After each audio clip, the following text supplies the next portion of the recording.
अगर आप गाड़ी चलाते हैं, बाइक चलाते हैं, कार चलाते हैं, कोई भी वाहन चलाते हैं तो खबर आपके लिए बहुत जरूरी है। कोहरा घना, सिस्टम जानलेवा है।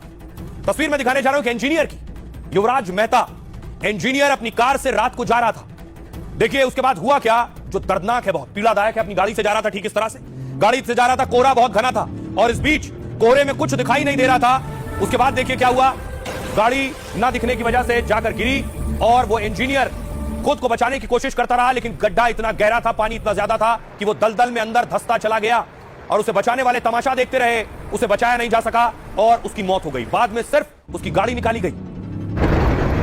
देखिए प्रशासन जुटा, पहुंचा, लेकिन कुछ नहीं कर सका।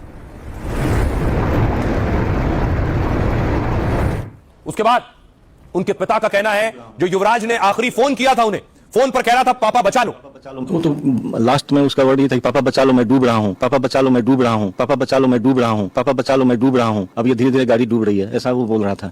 और मैं इधर से उधर दौड़ रहा था पागलों की तरह, कोई उपाय नहीं लग रहा था। जो टीम वहाँ अवेलेबल भी थी, अथॉरिटी की टीम थी, तो वो कुछ कर ही नहीं रही थी। रस्सी फेंकने के अलावा उनके पास कुछ था नहीं साधन, न उनके पास स्विमर था, डाइवर था और न बोट था ताकि वो बोट से उस तक पहुंच सके, उसको रिकवर। और एक इंजीनियर की मौत के बाद गुस्सा है, लोगों ने प्रदर्शन किया, लोग सड़कों पर उतरे हैं, कैंडल मार्च किया लोगों ने, योगी से एक्शन की फरियाद की और योगी आदित्यनाथ ने बड़ा एक्शन लिया है नोएडा अथॉरिटी के सीईओ पर। उत्तर प्रदेश में लापरवाही का गड्ढा करने वालों को योगी ने नाप दिया। जनता की जान को खतरे में डालने वालों पर योगी ने हंटर चला दिया। सीधे नोएडा अथॉरिटी के सबसे बड़े अधिकारी को ही नाप दिया, सीईओ को हटा दिया। क्योंकि सवाल उठ रहे हैं, क्या नोएडा अथॉरिटी सिर्फ टैक्स वसूली करने के लिए है? करोड़ों वसूलने वाला सिस्टम क्या कुंभकर्ण की नींद सो रहा था? एक इंजीनियर की मौत की इस जानलेवा लापरवाही का जिम्मेदार कौन है? अगर जाता कोई गोताखोर या तैराक जाता और उसको रस्सी के सपोर्ट से ले आता तो मेरे बेटे की जान बच सकती थी।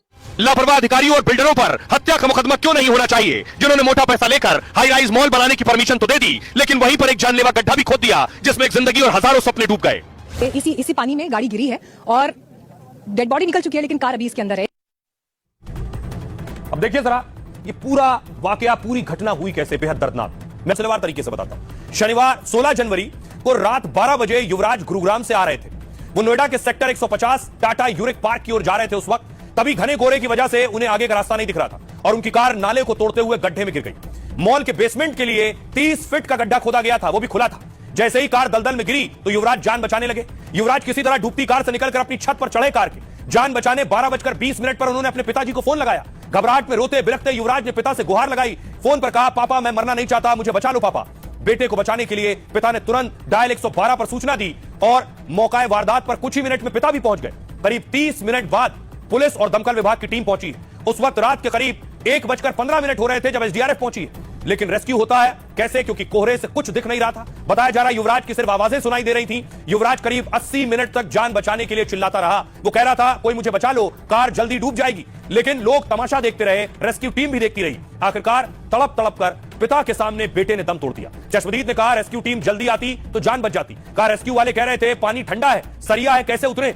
बस सिस्टम की लापरवाही ने होनहार इंजीनियर की जान ले ली। युवराज इकलौता बेटा था जो गुरुग्राम में सॉफ्टवेयर इंजीनियर था। युवराज के पिता एसबीआई के रिटायर्ड अफसर हैं और मां का निधन हो चुका है। एक बड़ी बेटी है जिसकी शादी हो चुकी है और ब्रिटेन में रहती है। सुनिए क्या कुछ कह रहे हैं चश्मदीद और वहां लोग जो मौजूद। गाड़ी पानी में गिरने के बाद लगभग 2 घंटे गाड़ी में तो लड़का था, उसमें गाड़ी भी नहीं डूबी थी, नहीं वो लड़का डूबा था। 2 घंटे उस लड़के ने अपने फोन की टॉर्च जला के रोड पे जितने भी लोग चल रहे थे उनसे मदद मांगी थी कि भाई मुझे बचा लो प्लीज। जितने यहाँ पे लोग खड़े थे 100 प्लस लोग थे यहाँ पे, उनसे भी मदद मांगी थी। फायर ब्रिगेड वाले भी आगे थे, पुलिस प्रशासन भी था। नाव थी छोटी, 4x6 की नाव भी थी उनके पास, रास्ता था 100 मीटर का। क्या वो बचा नहीं सकते थे? जा नहीं सकते थे। उसके बाद जाके उतारी थी, उसी पे बैठे थे, नीचे उतर के उसे पैर देख देख रहे थे। पानी ठंडा है, इसमें तो सरिया है, हमारे लग जाएंगे। मैं तुम साइड हटो, मैं जाता हूँ। मैं गया अंदर, मैं 40 मिनट भाई को ढूंढा, हेल्प नहीं करी कोई। तो मनिंदर चश्मदीद है जो सब कुछ देख रहा था और बता रहा था अधिकारी क्या कर रहे थे। अब योगी के हथौड़े की बारी थी। नोएडा में हुई मौत पर योगी सरकार ने बड़ा एक्शन लिया है।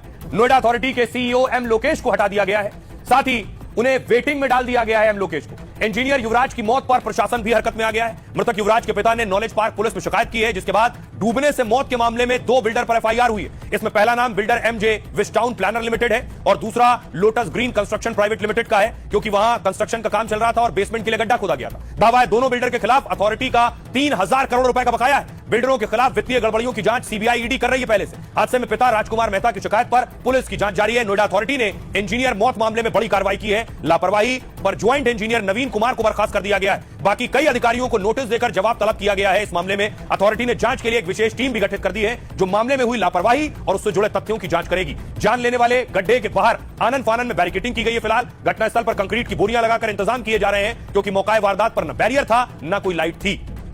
अब सुनिए जरा, जिन्होंने अपने बच्चे को खोया है, अपने लाल को खोया है, जिनको आखिरी फोन उनके बेटे ने किया था पापा बचा लो, वो क्या कह रहे हैं? वो तो लास्ट में उसका वर्ड ये था कि पापा बचा लो मैं डूब रहा हूँ, पापा बचा लो मैं डूब रहा हूँ, अब ये धीरे धीरे गाड़ी डूब रही है, ऐसा वो बोल रहा था। और मैं इधर से उधर दौड़ रहा था पागलों की तरह, कोई उपाय नहीं लग रहा था। जो टीम वहाँ अवेलेबल भी थी, अथॉरिटी की टीम थी, तो वो कुछ कर ही नहीं रही थी। रस्सी फेंकने के अलावा उनके पास कुछ था नहीं साधन। स्ट्रगल स्टार्ट किया 12 बजे से अपने लाइफ के लिए, खुद स्ट्रगल किया और लगभग 2 घंटे तक वो जीवन से जूझता रहा बचने के लिए।